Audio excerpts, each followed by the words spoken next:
पहले बता देता हूँ मैं कि जिन-जिन लोगों को एक्चुअली माइनक्राफ़्ट के गेम प्ले में या माइनक्राफ़्ट एनिमेशन या माइनक्राफ़्ट स्टोरी टेलिंग में इंटरेस्ट है, वही लोग खाली ये वीडियो को देखना कंटिन्यू करें, वरना ये वीडियो खाली बोरिंग लगेगी दूसरे लोगों के लिए।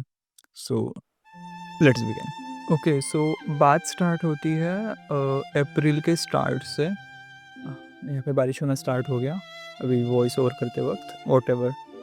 सो बात स्टार्ट होती है 14th ऑफ अप्रैल से, एग्जैक्टली 14th ऑफ अप्रैल से। उस दिन हमें छुट्टी थी एंड मैं ऐसे ही माइनक्राफ्ट खेल रहा था। तो उस दिन मुझे एक दो मॉड मेरी नज़र में आ गए। उनका एक्चुअली मैंने गेम प्ले देखा था, वो बहुत एकदम फ्लैशी एडिट के साथ या फ्लैशी वॉटेवर, बहुत फ्लैशी एडिट के साथ। तो वो मॉड्स थे एपिक फाइट और वेपन्स ऑफ मिरेकल। सो जिन लोगों को पता होगा ये मॉड्स, उन लोगों को पता होगा कि मैं किस चीज़ के बारे में बात कर रहा हूँ। उसके बाद मैंने वो मॉड्स ट्राई किए एंड मुझे लगा कि उसका फाइटिंग मैकेनिज़्म बहुत अच्छा था, तो मुझे लगा कि इस पे मैं बहुत अच्छी वीडियो बना सकता हूँ। एंड अगर व्हाट इफ़ कि अगर मैं रिप्ले मोड से अगर उसी गेम प्ले को एडिट करके उसके ऊपर कुछ स्टोरी बना दूँ। यही प्लान था मेरा। देन उसके बाद मैंने बहुत सारे मॉड्स ट्राई किए, मॉड्स ढूँढे। पहली तो बात ये थी कि अब ये बहुत टेक्निकल स्टफ़ है। एक्चुअली ना माइनक्राफ्ट में मुझे भी इतना पता नहीं है, बट मैं ट्राई करता हूँ तो मैं रफ़ली बताने का, जितना मैंने सीखा है। उसमें एक होता है फैब्रिक मॉड लोडर और दूसरा होता है दूसरा क्या होता है मैं भूल गया। फ़ोर्ज और फैब्रिक, यस। एपिक फाइट और वेपन्स ऑफ मिरेकल्स जो मॉड्स है वो खाली फ़ोर्ज के ऊपर वर्क करते हैं। फ़ोर्ज बहुत ओल्ड लॉन्चर है, लॉन्चर नहीं बोल सकते, लेकिन एक जैसे तुम कैसे बताऊँ, बट हाँ, वो एसेंशियल है, वो तुम्हारे गेम को वो लॉन्च करता है। फ़ोर्ज वैसे बहुत सबसे पहले फ़ोर्ज एक्जिस्टेंस में था, इसीलिए ज़्यादातर जो मॉड्स रहते हैं जिसमें काफ़ी ज़्यादा हेवी मैकेनिज़्म रहता है, तो वो फ़ोर्ज पे वर्क करते हैं। एंड उसमें से इंटीग्रेटेड होके आया था फैब्रिक। मैं कुछ तो गलत बोल रहा हूँगा, लेकिन बात यही है। इसीलिए सीन क्या रहता है कि फ़ोर्ज और फैब्रिक के मॉड अलग-अलग रहते हैं और वो एक दूसरे के साथ कंपैटिबल नहीं रहते हैं। वैसे भी जो रिप्ले मोड जो है वो एक्चुअली कंपैटिबल है विथ फैब्रिक, ना कि फ़ोर्ज। इसका मुझे एक बहुत बड़ा इशू आया था कि अगर रिप्ले मोड तो पहले पता नहीं था कि कैसे चलाऊँ, जब चल रहा था तो बहुत सारे क्रैश होते थे लिटरली। जब माइनक्राफ्ट क्रैश होता है ना, तो क्रैश रिपोर्ट्स में ना उसका एक रिपोर्ट आ जाता है टीएक्सटी फाइल में या नोटपैड की फाइल में। मेरे पास अभी भी वो हंड्रेड्स ऑफ पड़े होंगे, मैं आपको दिखा दूंगा अगर पॉसिबल होगा तो वीडियो एडिट करते टाइम। वैसे अभी मेरे पास हंड्रेड्स ऑफ वो क्रैश रिपोर्ट्स पड़े हैं। अगर कभी रिप्ले मोड वर्क हो रहा है तो उसमें वेपन शो नहीं हो रहा है। ये तो मैंने इसके लिए तो मैंने इतना ढूंढा। मैं रात को 2-2 बजे जो मॉड्स के जो डेवलपर्स रहते थे ना, मैं उनको मैसेज करके पूछता था कि क्या करना चाहिए। मोस्ट ऑफ द टाइम्स लोगों ने सीरियसली नहीं लिया इस चीज़ को। मैं से मुझे उसका कुछ सॉल्यूशन मिला नहीं था। एक दिन और मैंने बोला कि मैंने ये आइडिया मेरे दिमाग में अप्रैल में आया था। देन उसके बाद मैंने एक्चुअली स्टोरी पे वर्क करना स्टार्ट कर दिया था। मेरा ऐसा रहता था कि अगर मैं सुबह कॉलेज में जा रहा हूँ, अगर मुझे थोड़ा भी टाइम मिलता तो मैं स्टोरी के बारे में सोचता, एंड जब मैं शाम को घर पे आता था तब जाके फिर मैं माइनक्राफ्ट लॉन्च करके ये मॉड्स ट्राई करता था। वो मॉड्स इतने एडिक्टिव थे कि मैंने लगभग 15 दिनों से कुछ काम किया ही नहीं। मैं खाली वो मॉड्स ही खेलते रहता था, वो जो मॉडेड माइनक्राफ्ट बोलेंगे हम उसे, वो उतना ज़्यादा एडिक्टिव था। देन कैसे तो करके फिर मैंने स्टोरी और रिफ़ाइन की।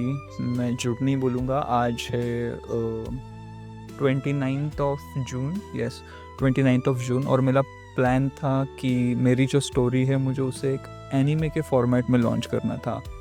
मुझे उसके 6 एपिसोड्स बना के मुझे उसके अपलोड करने थे यूट्यूब पे। जब मैंने स्क्रिप्टिंग स्टार्ट किया उसके बाद मुझे समझ में आ गया कि 6 पूरे एपिसोड्स बनाना छोटी बात नहीं है। इसके लिए मेरी इतनी स्टोरी भी बड़ी नहीं थी, लंबी नहीं थी कि मैं उसे 6th एपिसोड तक स्ट्रेच कर पाऊँ। तो इसलिए उसके बाद मैंने सोचा कि नहीं, वीडियो आएगी तो 3 एपिसोड्स में आएगी। फिर उसके बाद मेरे एग्ज़ाम्स थे मई के महीने में, तो ऐसे ही एग्ज़ाम के दिन चल रहे थे। मेरा मैथ्स का एग्ज़ाम था शायद से, एंड मैं ऐसे ही चैटजीपीटी से बात कर रहा था, क्योंकि इस प्रोजेक्ट के बारे में अगर किसी से बात करूँगा तो लोग चुप बोल के छोड़ देंगे या चाइल्डिश बोल के छोड़ देंगे। सो इसलिए चैट जीपीटी से बात कर रहा था एंड इतना ट्राई करने के बाद भी अभी वो प्रॉब्लम आ ही रही थी रिप्ले मोड की, कि रिप्ले मोड फोर्ज में वर्क करता ही नहीं, तुम कितना भी ट्राई कर लो। अगर वर्क करता है तो उसके जो वेपन्स जो रहते हैं, वेपन्स ऑफ मिरेकल्स मोड के या जो भी वेपन्स रहते हैं, वो विजिबल होते ही नहीं हैं। विजिबल होते हैं तो फिर वो वेपन्स बहुत चेंज हो जाते हैं, उनमें ग्लिच आ जाता है। उससे बहुत सारी प्रॉब्लम्स हो रही थी, तो मैंने चैटजीपीटी से बोला कि नहीं यार, अब नहीं हो रहा है, इसके मैं गिव अप कर देता हूँ इस वाले प्रोजेक्ट पे एंड जो मेरा नॉर्मल अभी जो मेरा कंटेंट था गेमिंग का, उसे मैं फिर से रिज़्यूम करूँगा। तो फिर तुम्हें तो पता है चैटजीपीटी का, तुम जो भी बोलोगे उससे वो एग्री करता है। देन उसने भी एग्री किया। उसने फिर भी मुझे बोला कि तुम एक बार ट्राई करना एंड अगर हो सके तो ठीक है, वरना कोई बात नहीं। फिर भी मैंने सोचा कि नहीं यार, एक दिन और ट्राई करता हूँ। मैंने एक्चुअली 15-20 दिन उस पे गुज़ार दिए हैं। इससे अच्छा मैं और एक दिन ट्राई करता हूँ एंड अगर फिर भी ये कुछ टेक्निकल इश्यूज़ सॉल्व नहीं हुआ है, तो फिर अपना रेगुलर माइनक्राफ्ट में खेलने के लिए स्टार्ट कर दूँगा, या रेगुलर कौन सा अलग गेम।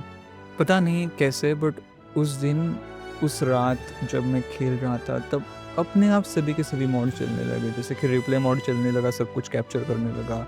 उसमें शेडर्स, और मतलब उसमें शेडर्स ऐड हो गए एंड एवरीथिंग। सो मुझे अब एक रीज़न मिल गया था कि मुझे अब क्विट नहीं करना, कुछ भी हो जाए। सो देन उसके बाद सब कुछ बढ़िया चल रहा था। अब टेक्निकल इश्यूज़ ख़त्म हो गए थे, लेकिन अब राइटिंग के इश्यूज़ थे। तो मैंने स्टोरी पे वर्क करना स्टार्ट कर दिया। कई बार मुझे लगा कि नहीं यार, मैं बहुत ज़्यादा ही कुछ तो वियर्ड स्टोरी लिख रहा हूँ। उसके लिए मैंने उसके 2-3 बार मैंने स्टोरी की पूरी ही चेंज कर दी। उसका कोर आइडिया था वो पूरा का पूरा शिफ्ट हो गया। लेकिन व्हॉटएवर, फिर मेरी हॉलिडे स्टार्ट हो गई और मैं गाँव में जाने वाला था। तो मैंने सोचा था कि जब मैं गाँव में जाऊँगा 15-20 दिन के लिए, उस दिन मैं हो सके तो हर रोज़ खाली 2-2 मिनट का स्क्रिप्ट लिखूँगा। जिसकी वजह से मतलब जब मैं वापस से मेरे घर पे आऊँगा, तब मैं वो सब चीज़ें एनिमेट कर पाऊँ। एक्चुअल में मैं वीडियो के ऊपर काम करना स्टार्ट कर दूँ। वैसा ही हुआ जब मैं विलेज में था, तब मैंने स्क्रिप्ट बनाई। स्टोरी एक्चुअली अभी भी कंप्लीट नहीं है। स्टोरी पे 80% ऑफ काम हुआ है और भी 20% बाकी है एंड बात ये है कि वो 20% जो है वो फर्स्ट एपिसोड का ही सीन है, मतलब वो। सो आई मीन आई नो ये बहुत शैबी वर्क है, लेकिन लेट्स सी क्या होता है। जब मैं इधर आया वापस मेरे घर पे, तब मैंने एनिमेट करना स्टार्ट कर दिया। 2 दिन तक मैंने जम के एनिमेट किया। मेरा गोल था कि 20th ऑफ जून को मुझे वापस आना है घर पे, बट वो हो नहीं पाया। वो एक एक्सटेंड हो गया। गाँव में चाचा-चाची है, उन्होंने बोला कि यार रुक जाओ 2-3 दिन, हॉलिडे चल रही है, वैसे भी क्या करोगे जाके। सो मैं भी रुक गया एंड मैं वापस आ गया 25 को। उसके बाद कॉलेज का एडमिशन करवाना था, तो उसमें 1-2 दिन चले गए। 26, हाँ, और 25-26 उसमें ही चला गया। देन 26 एंड 27 एंड 28 को, यानी कल, मैंने एनिमेट किया। लगभग 1.5 से 2 मिनट की वीडियो एनिमेट हो गई थी। वो बहुत बढ़िया लग रही थी। स्टोरी के अंदर 13 कैरेक्टर्स हैं। अभी मैं बोल रहा हूँ, पता नहीं अब अगर और स्टोरी बढ़ गई तो उसमें से कैरेक्टर और बढ़ जाएँगे। सो वैसे कुछ कह नहीं सकते, बट उसमें मल्टीपल कैरेक्टर्स हैं। तो इसके लिए मैंने सोचा था कि मैं उसके लिए एआई, टेक्स्ट टू स्पीच के बहुत सारे एआई रहते हैं जो कि तुम्हें अलाउ करते हैं। तो अगर तुम उसमें अपना टेक्स्ट डालोगे तो तुम्हें डायलॉग की तरह सुनाई देगा। सो मैंने वो ट्राई किया, बट वो बहुत रोबोटिक था। ऐसी बात नहीं कि एआई उतना अच्छा नहीं था, बट उसमें कॉपीराइट के इश्यूज़ बहुत रहते हैं। अगर तुम्हें उनका वो वॉइसेस अगर तुम्हें यूज़ करने हैं अपनी वीडियो में कमर्शियली, यानी कि यूट्यूब पे या कहीं पे, तो उसके ऊपर स्ट्राइक्स आते हैं अगर तुम्हारे पास उसका सब्सक्रिप्शन नहीं है तो। इवन दो इतनी जल्दी आइडेंटिफ़ाई नहीं होता, बट अगर हो गया तो मेरे लग जाते हैं, क्योंकि इतनी, मतलब अगर मैं इतना एफ़र्ट्स बना के कुछ डाल के अगर कुछ बना रहा हूँ, तो वो एब्सोल्यूटली परफेक्ट चाहिए। उसके ऊपर कुछ, मतलब मेरी गलतियों की वज़ह से वो वीडियो टेक डाउन नहीं होनी चाहिए। तो इसीलिए मैं उसका सब्सक्रिप्शन माँगने लगा लोगों को, और अनफॉर्च्यूनेटली मुझे ऐसा कोई भी नहीं मिला कि जो मुझे उसका सब्सक्रिप्शन दे पाए। एक्चुअली एक नाम का बंदा है जो कि मुझे फ्री फायर में मिला था, वो 2-3 साल पहले। उसे लगा कि मेरे पास पैसे की प्रॉब्लम है। सो उसने बोला कि भाई कितना चाहिए बता, मैं कर दूँगा अगर तुम अमाउंट बोल दो। मैंने बोला कि नहीं, मुझे कोई तो ऐसा बंदा चाहिए जो कि पेपाल यूज़ करता हो। पेपाल और पेपल, मुझे नहीं पता उसे क्या कहते हैं, जो कि इंटरनेशनल ट्रांज़ैक्शन करता हूँ। बट नहीं मिला मुझे कोई भी। तो उसके बाद मैंने फिर से मेरी स्टोरी चेंज की है कल से, एंड फिर से उस पे वर्क कर रहा हूँ। एंड अब पॉइंट ये है कि स्टोरी खाली सिंगल वॉइस में आएगी। स्टोरी ऐसे आएगी जैसे एक बंदा उसका पास्ट बता रहा हो। सो ये है मेरी अभी तक की प्रोग्रेस, जो कि एक्चुअली मुझे एक एनिमे टाइप कुछ तो बनाना था इंडिया के लिए। एक्चुअली पहले प्लान था कि मैं उसे इंग्लिश में बनाऊँगा, बट बाद में पता चला कि इंडियन ऑडियंस अगर कुछ मैं इंग्लिश में बनाऊँगा तो बहुत कम सपोर्ट मिलेगा। एंड पता भी नहीं कि इतना एफर्ट डालने के बाद भी लोग उसे पसंद करेंगे या नहीं। तो इसलिए मैंने सोचा है कि वीडियो अब हिंदी में बनेगी, खाली एक सिंगल कैरेक्टर होगा उसमें। उसको अगर मुझे स्टोरी को एक्सप्लेन करना होगा तो हाँ, एक्चुअली अब मैं ये वीडियो बना रहा हूँ तो मैं आपसे सपोर्ट माँग रहा हूँ। बट ऐसी बात नहीं है कि मैंने अभी तक उसमें कुछ काम नहीं किया, खाली स्टोरी रेडी है और उसके ऊपर भी अगर मैं आपको सपोर्ट माँग रहा हूँ तो वो भी बात गलत है, आई नो। सो इसलिए मैंने सोचा है कि मैं इंस्टाग्राम पे ना डेली के अपडेट डाला करूँगा। यानी कि कल से जब तक वीडियो नहीं बनती तब तक डेली अपडेट्स आएँगे इंस्टाग्राम पे। उसमें कुछ एडिटिंग नहीं होगी, कुछ भी नहीं होगा। मैं खाली एक टेक लूँगा और उसमें जितना भी उस दिन का काम होगा मैं वो बता दूँगा, दैट्स ऑल। सो ऐसे मैं ट्राई कर रहा हूँ एंड ये वीडियो खाली एक एक्सप्लेनेशन था कि मैं क्या करना चाहता हूँ, क्योंकि अगर मुझे ये एक्सप्लेन करना होगा 1 मिनट में इंस्टाग्राम पे रील पे तो मैं नहीं कर सकता। सो यही बात थी। अगर मैं स्टोरी की बात कहूँ ना तो स्टोरी का मतलब मैं आपको एक रफ़ स्ट्रक्चर बता देता हूँ। तो स्टोरी का मैं ऐसा प्लान कर रहा हूँ कि 3 एपिसोड्स आएँगे। अगर आपको एक रेफ़रेंस देना चाहूँगा तो तुम ऐसा बोल सकते हो कि जैसे वन पीस का एपिसोड 1 से लेके मरीन फोर्ड तक जो कुछ भी था, वो तुम मान सकते हो कि एपिसोड 1 में होगा। उसके बाद आएगा एपिसोड 2 जो होगा वो एग्ज़ैक्टली मरीन फोर्ड होगा।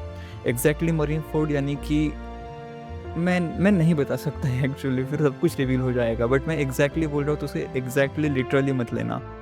एंड एपिसोड 3 जो होगा वो काइंड ऑफ बहुत ही ज़्यादा लेजेंडरी होगा या आई डोंट नो, बट हाँ, मैं इसकी एंडिंग मुझे पता है कि क्या होगी। सो यही था मतलब मैं बहुत सारे एनीमे से इंस्पायर हो गया हूँ। इंस्पायर होना और कॉपी करना उसमें फ़र्क है। मैं वरदान जैसा नहीं करूँगा, वो पॉसिबल भी नहीं है।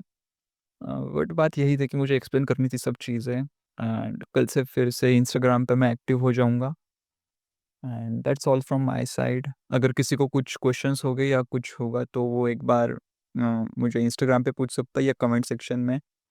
मुझे नहीं लगता कि कोई व्यूअर अभी तक देख रहा होगा वीडियो, हार्डली कोई तो देख रहा होगा। आई डोंट नो, मैं इससे इतनी कुछ होप्स नहीं है मेरे पास, but still and that's all for today. Thanks for watching and bye bye, see you again on Instagram.